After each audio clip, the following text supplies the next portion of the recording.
Friend, সকলকে জানাই মহা অষ্টমীর আন্তরিক ও প্রীতি শুভেচ্ছা। তো দেখতেই পাচ্ছ আমি চলে এসেছি সল্টলেক এবি ব্লকের যে পুজোটা করেছিল মা দুর্গার।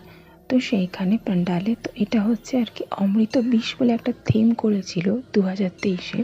তো সেটাই তোমাদের সাথে শেয়ার করছি। তো দেখতেই পাচ্ছ এখানে চাঁদ সদাগরের পুরো যে নৌকা যে বজরা সেইটাই আর কি সাজানো হয়েছে। বনে বাণিজ্য করতে যাচ্ছেন চাঁদ সদাগর। এটা খুবই সুন্দর, মানুষটা কিন্তু জীবন্ত, জানো তো।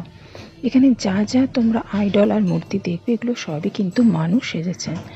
তো যাই হোক, খুবই সুন্দর করেছিল কুলো আর বেত, নানা রকম বাঁশের কারুকার্য দিয়ে, এবং তার সাথে পটচিত্র খুবই সুন্দর। মানে চাঁদ সদাগরের যে একটা মাধুর্য, যে মনসা কন্যার যে তার পুত্রদের 7 পুত্রকে বিষ দান করেছিলেন, তো তার উপরেই পুরো থিমটা সাজানো হয়েছে। এবং সনকার কান্না তো দেখতেই পাচ্ছ খুবই সুন্দর। এখানে দেখো মা মনসা